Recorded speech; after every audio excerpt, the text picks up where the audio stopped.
bad news for you guys is you've got a world that's in really pretty bad shape. Almost anywhere you go, you see tremendous pollution. And you see a continuation of a destruction of the place where we live. And it's really going to be up to you guys, in your generation, to fix a lot of the problems. Because there are going to be a lot of problems left.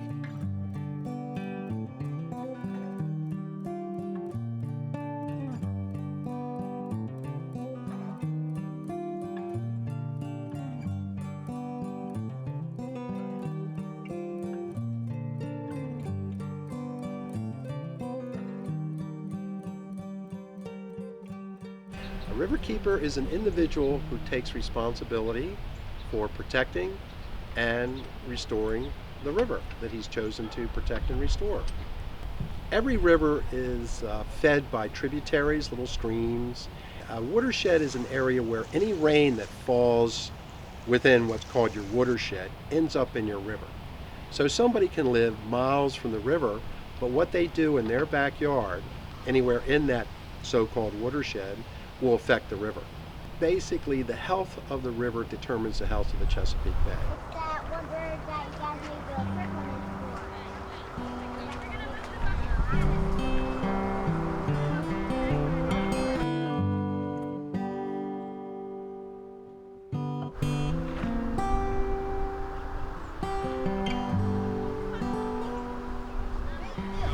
Yeah, those flowers, that's called an aster. How is white flower? Oh, that was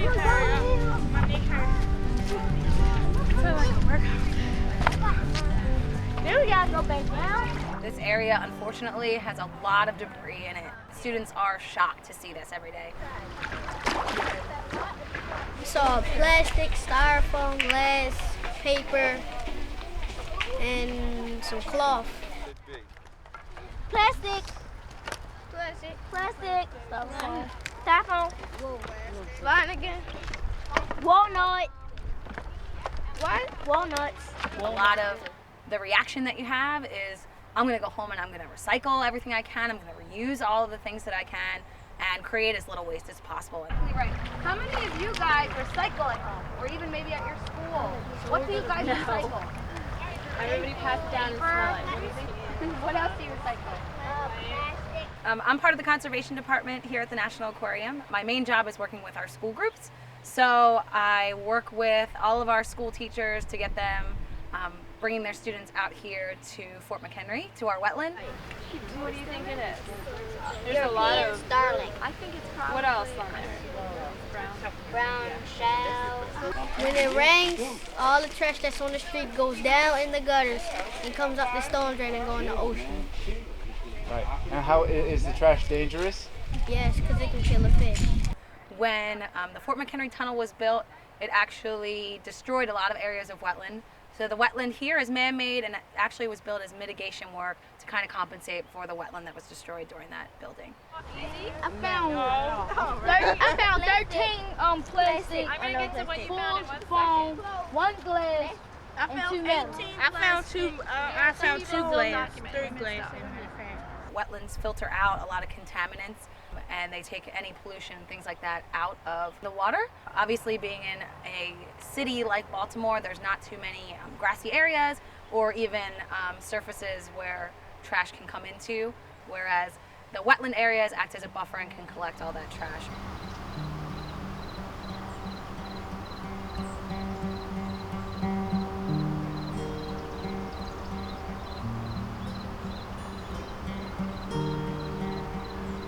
And is all of this trash here from Baltimore City? No. No, where else does it come from? Pennsylvania? There's 6 states, aren't there?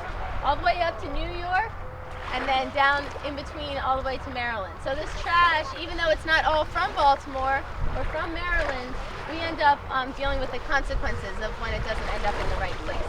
A lot of the schools that we try to focus on are Baltimore City, and the reason for that is we really want them to get an idea and be able to see up close these wetlands that are, right within their own schoolyard, right within their own backyards or neighborhoods. Make sure you get them in the bucket.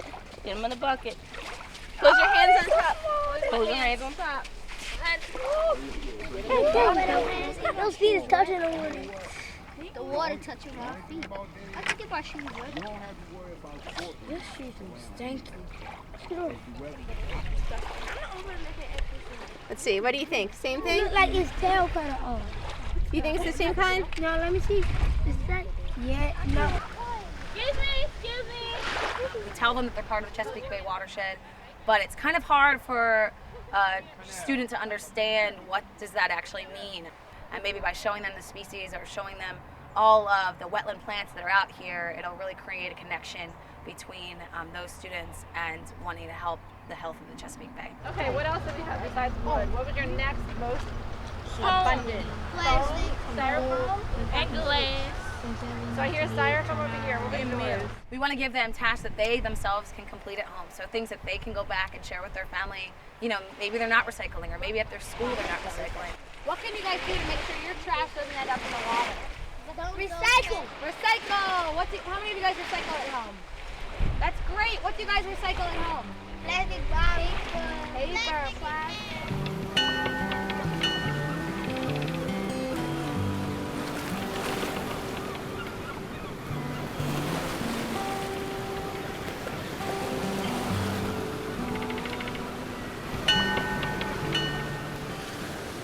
Yes, it's totally safe to swim and boat on the Severn River in the Chesapeake Bay. The rule of thumb is you don't want to go swimming within 48 hours of a major rainstorm. That's because we have not addressed sufficiently stormwater runoff. So every time there's a major rainstorm, we get large loads of nutrients, pesticides, oil, all the things off of our roads and yards that come into the waterway. I always remember when I was a kid, I used to be able to swim in the water no matter what I wanted to do. And I remember when it started to become an issue, if you had an open wound, you couldn't go in the water. And that's what I find really sad, and when I started to really start to care about the river.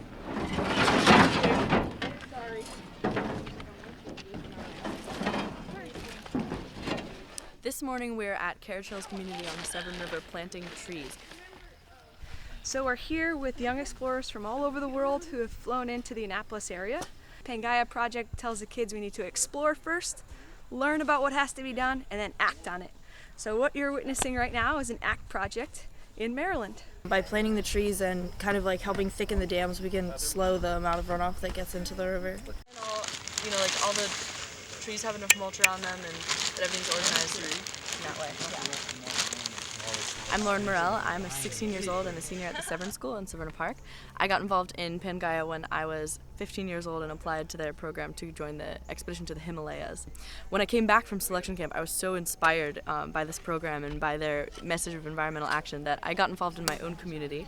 I got introduced to Fred Kelly, the Severn Riverkeeper, and I became an intern for him, and then eventually the student representative. Than it is. It's already perfect. It's making it worse.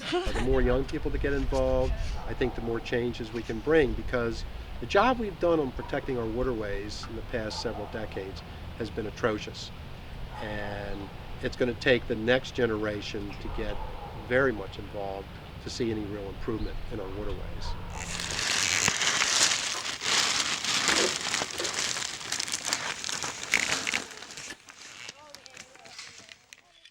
We bring students from all over the watershed out on the river during the summer. They can come monitor the whole summer with us, or they can just come out for a day or half a day or a couple hours. And then we get them involved in restoration projects such as planting trees, planting living shorelines, getting their families to install rain barrels on their gutters and rain gardens to infiltrate as much of the rainwater that falls on their property as they possibly can.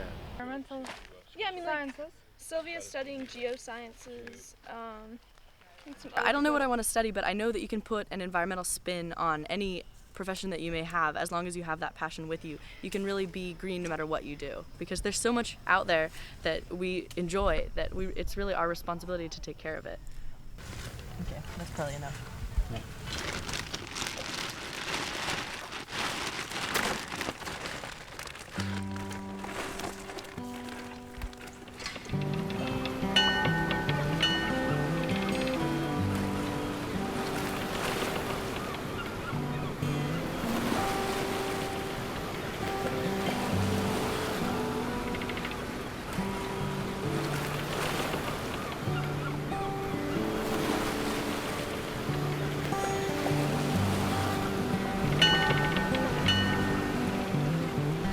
was time that somebody stood up and said, okay, let's clean up the river.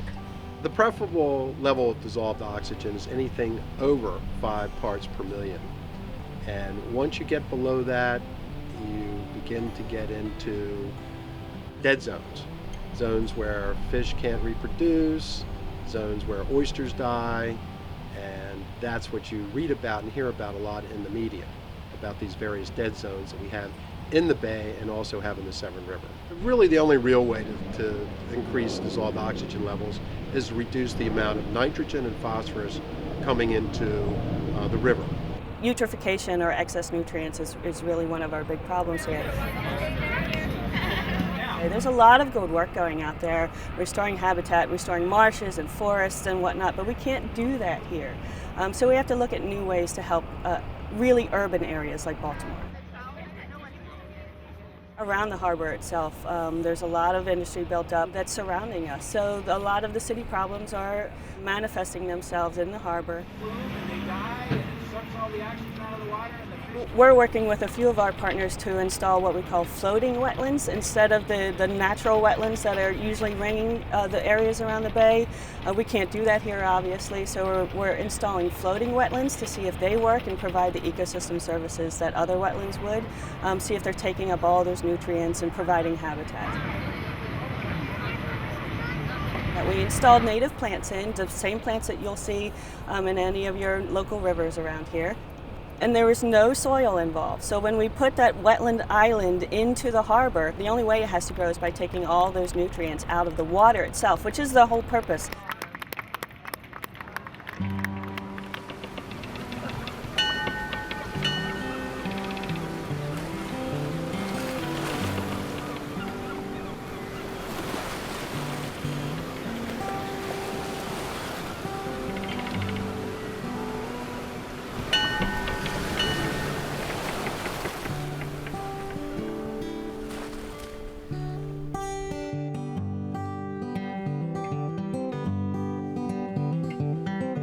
The primary killer is uncontrolled stormwater pollution.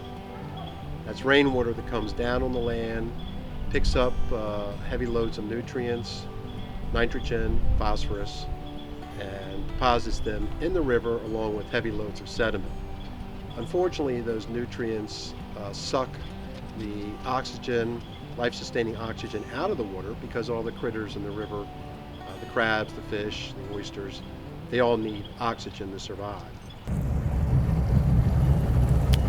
I consider us the forgotten river. The lower western shore of all of Anne Arundel County is really the forgotten tributaries, and nobody has studied it, nobody has done a lot of restoration. So we're now considered, I received an email from the Department of Natural Resources, one of the worst rivers in the entire Chesapeake Bay. I asked if I got some sort of special award for the crappies. We're living with the sins of our past. We farmed tobacco, we farmed soybeans, we farmed corn. We changed the streams, we put in mill dams to produce what we needed to produce during those times. And some of the byproducts of these mill dams was your heavier metals, which is what we're seeing, this high arsenic, high cadmium, high copper in these fine-grained sediments. It's also the section where we get a tremendous amount of our cancerous catfish in our bullhead catfish. When we found a high percentage of brown bullhead catfish in the South River having visible skin tumors, it was sort of a shock to see such a high percentage of fish with disease. These are bottom-feeding catfish, and they actually bury their heads in the mud in the winter, and they tend to have a high exposure to chemicals in the sediments. And there's one group of chemicals that often comes out. They're called PAHs, or polynuclear aromatic hydrocarbons, and these are in gasoline exhaust, in road pavement, in used motor oil, and they end up in rivers and they stay on the sediments.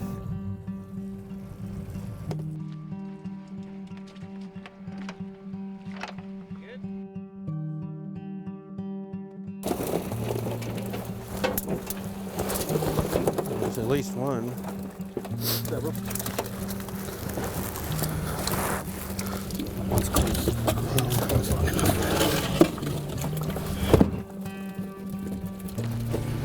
264.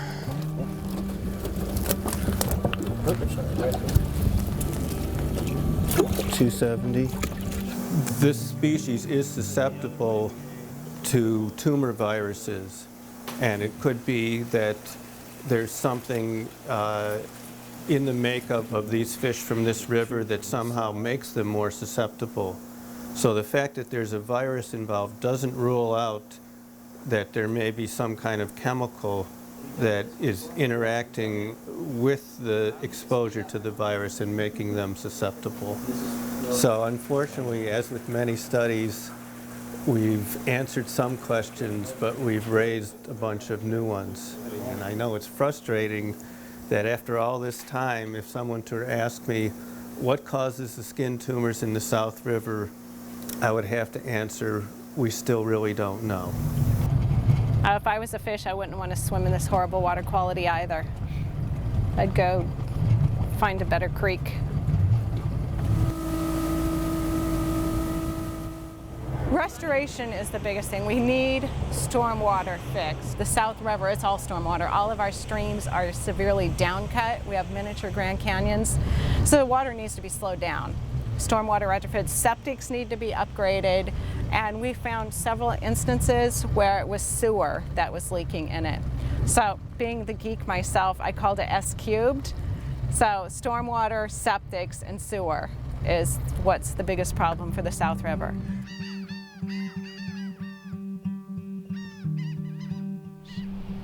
Most of the life that's created that lives in the bay comes from the rivers. So as we clean up our tributaries and our rivers, so we will clean up the Chesapeake Bay.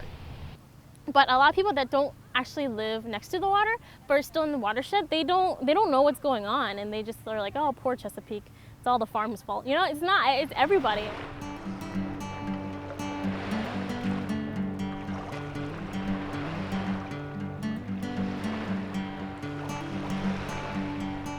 My name is Carol Long. I am the volunteer at the South River Federation, and I mainly do a lot of the water quality testing with the Riverkeeper, but I also do some of the volunteer work with them too. My favorite recreational thing to do in the water is probably kayaking. It's a lot of fun, and just kayaking you can see bald eagles and osprey and the blue heron, and you get to see all this nature that, you know, when you're inside Baltimore City, you don't really get to see that part of Maryland at all.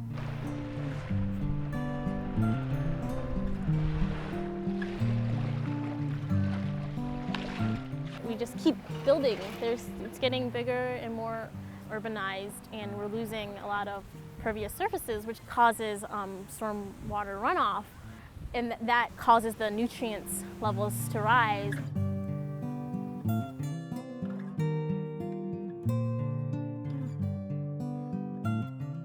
In Maryland, after a storm event, you can't swim in the water because the bacteria levels are too high, you know, and like, this is your people's backyards that you can't swim in, you know, just that idea is really crazy.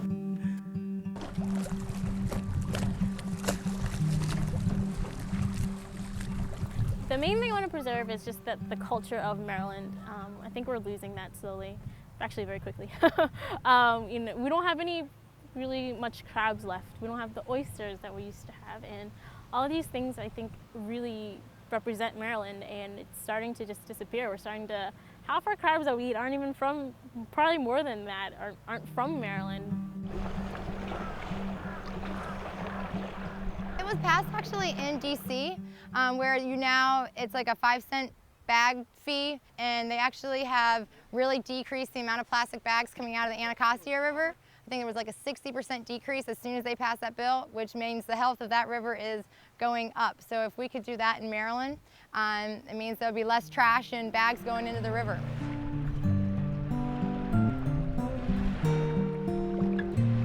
My name is Sarah Boynton. I am the office administrator with an event coordinator with the South River Federation. I think one of the big things that needs to happen is people need to realize that there are issues with the bay and the rivers. You need to become more engaged. So I think, for the younger generation, it's about getting them involved in, places like the Federation, doing kayak trips, helping with, planting trees along the river. I think a great way for the younger generation to get involved, in all generations overall, is to use social media. I mean, Facebook, Twitter, LinkedIn, your webpage, blogging.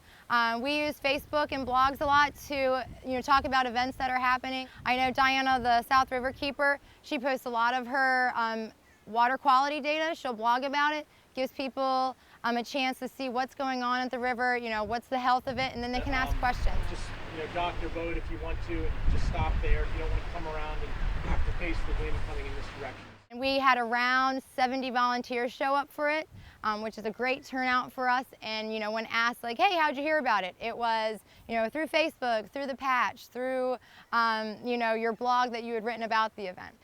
Every event is different. Everybody comes, and they'll sometimes know more than I do, and it's great to meet people like that, and then also to get people who have no idea what we're doing but want to get engaged.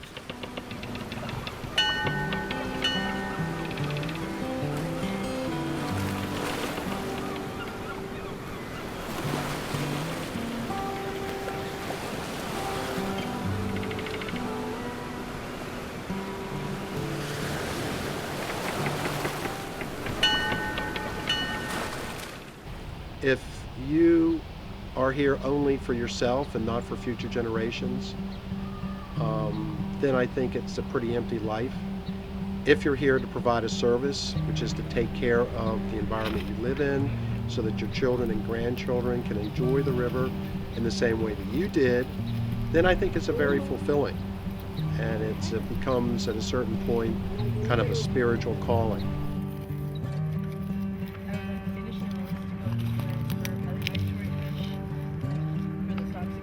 Sometimes it only takes one person to make an idea change or to impart a behavioral change. And sometimes older generations, maybe they're already jaded, or maybe they think that their one tiny action can't affect anything else. But these kids know that their actions can affect these animals, their actions can affect these habitats, not only the Chesapeake Bay watershed, but water health throughout the world.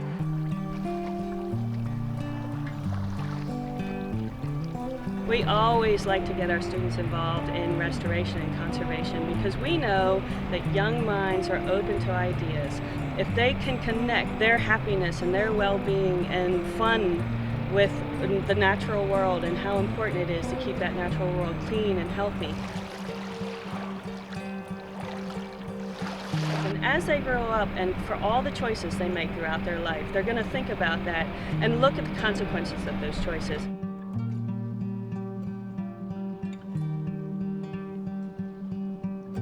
Regardless of the age, people who get engaged and get involved in these projects to help to protect the river become vibrant, just very much happier souls, shall we say.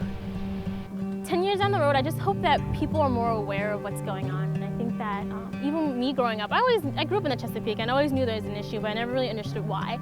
And I never really understood that the cause is mainly because of the people living on it and what I could personally do to help the Chesapeake. And people think that, one person can't make a difference, but they really can, and one person can help the community and help build awareness of these issues and can really, help fix the bay.